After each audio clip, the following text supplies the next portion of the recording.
नमस्कार दोस्तों, BS online STD channel में आपका स्वागत है। कल हमने अधिगम विषय वस्तु पर चर्चा की थी, जिसके अंतर्गत हमने अधिगम का अर्थ, अधिगम की परिभाषाएं, अधिगम की विशेषताएं, अधिगम के वक्र प्रकार पढ़े थे।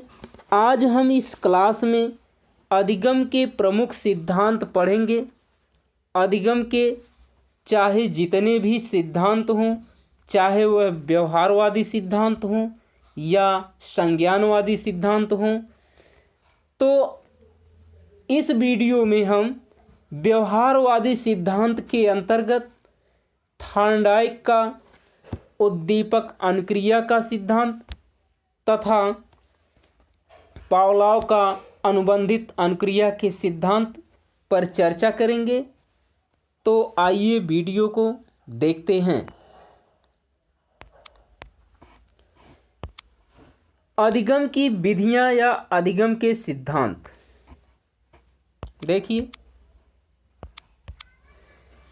अधिगम के सिद्धांत दो हैं, एक व्यवहारवादी, दूसरा संज्ञानवादी। तो व्यवहारवादी सिद्धांत देख लिए। व्यवहारवादी सिद्धांत के अंतर्गत थॉर्नडाइक का कौन सा सिद्धांत होगा? उद्दीपक अनुक्रिया का सिद्धांत या संबंधन सिद्धांत। पावलोव का अनुबंधित अनुक्रिया का सिद्धांत, स्किनर का क्रिया प्रसूति का सिद्धांत, हॉल का प्रबलन सिद्धांत। वहीं संज्ञानात्मक सिद्धांत के अंतर्गत कोहलर का अंतःसूझ या अंतर्दृष्टि का सिद्धांत, लेविन का क्षेत्र सिद्धांत और टॉलमैन का चिह्न सिद्धांत। तो देखिए,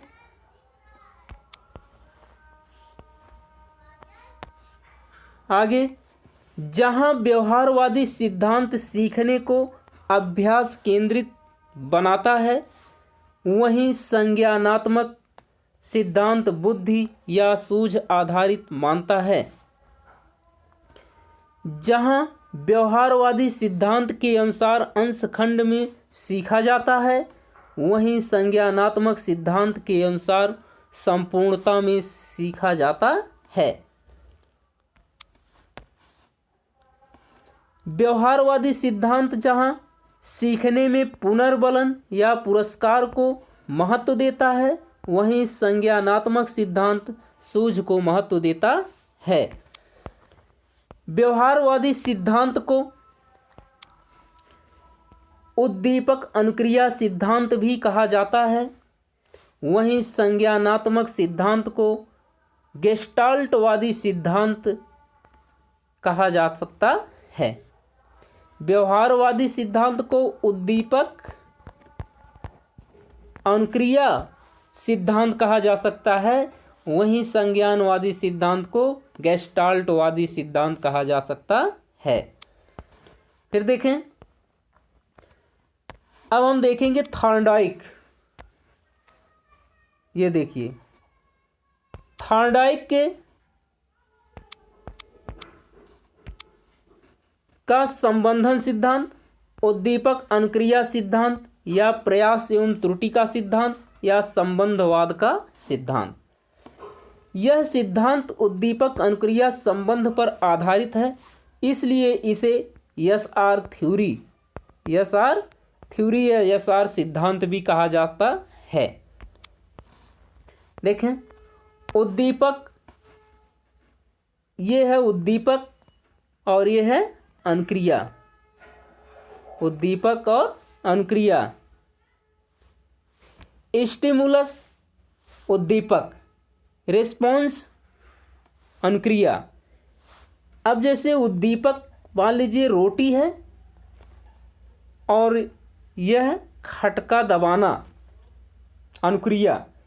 बिल्ली जब रोटी को देखती है और पिंजड़े में बंद होती है तो रोटी को पाने का प्रयास करती है, तब वह पिंजड़े के अंदर उछल कूद मचाती है और उछल कूद करते समय एक बार उसके पंजे खटके पर जाता है और पंजा से खटका जब दबता है तो खटका खुल जाता है, और जब खुल जाता है तो यह बिल्ली बड़े ही आसानी से रोटी को प्राप्त कर लेती है।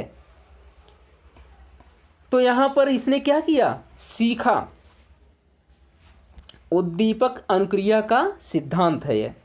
अब देखें, उद्दीपक और अनुक्रिया के बीच संबंध त्रुटि प्रयास के बार बार अभ्यास करने से स्थापित होता है। इसलिए इस सिद्धांत को त्रुटि एवं प्रयास का सिद्धांत भी कहा जा सकता है या कहा जाता है। थॉर्नडाइक शिक्षा मनोविज्ञान के पिता माने जाते हैं। कौन? थॉर्नडाइक। उन्होंने एक भूखी बिल्ली को पिंजड़े में बंद करके उसकी अनुक्रियाओं का अध्ययन किया। उसी के आधार पर अधिगम का संबंधन सिद्धांत दिया। थॉर्नडाइक ने पिंजरे के सामने रोटी अर्थात उद्दीपक रख दी। भूखी बिल्ली रोटी को देखकर पिंजरे में उछल कूद मचाने लगी, अर्थात रोटी पाने का प्रयास करने लगी। कुछ ही देर उछल कूद मचाने के क्रम में संयोग से उसका पैर पिंजरे के खटके पर पड़ गया, जिससे पिंजरे का दरवाज़ा खुल गया और बिल्ली ने निकलकर रोटी खा ली। फिर दूसरे दिन रोटी पाने के लिए बिल्ली पुनः यही अनुक्रिया करने लगी, लेकिन अब की बार उसे अपेक्षाकृत कम उछल कूद मचानी पड़ी।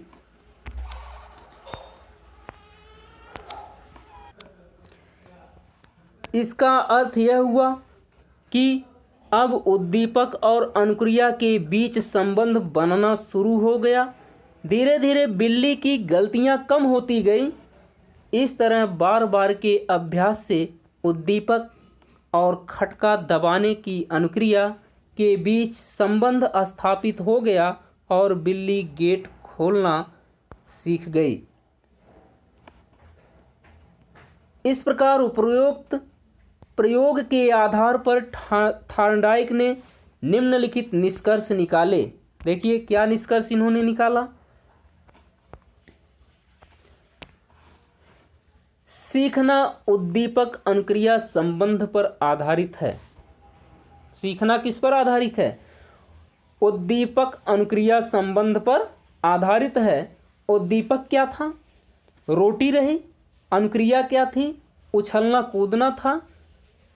वो जो खटका था, खटका दबाना। फिर देखिए, यह संबंध त्रुटि एवं प्रयास से स्थापित होता है और बार बार के अभ्यास या दोहराव से सुदृढ़ होता है। सीखने में पुनर्बलन रोटी का महत्व अधिक होता है। किसमें? जो यह अभी प्रयोग थॉर्नडाइक के द्वारा किया गया, इस प्रयोग में जो पुनर्बलन अर्थात रोटी का महत्व अधिक था। उपरोक्त निष्कर्ष के आधार पर थॉर्नडाइक ने निम्नलिखित नियमों का प्रतिपादन किया। देखिए कौन से नियम दिए इन्होंने। नंबर 1, अभ्यास का नियम। नंबर 2, प्रभाव का नियम या संतोष का नियम। नंबर 3, तत्परता का नियम। देखें,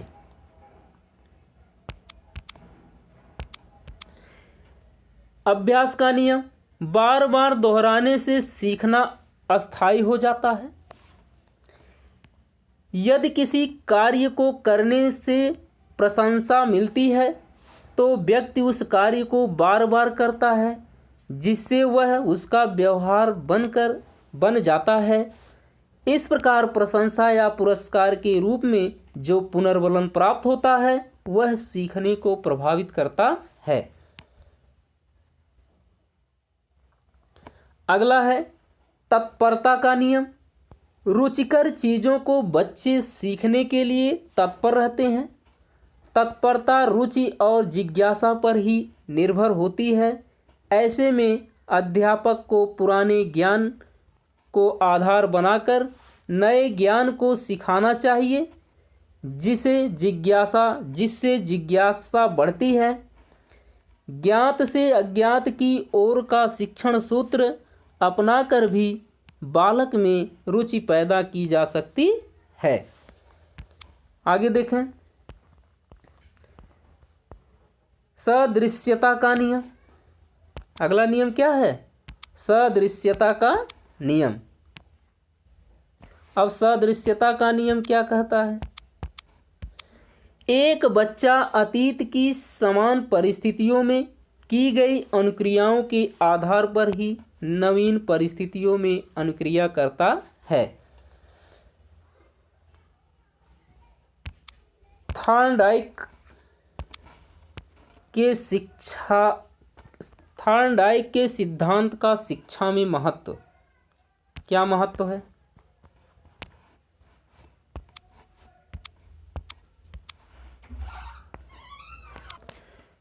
थॉर्नडाइक के सिद्धांत का शिक्षा में महत्व।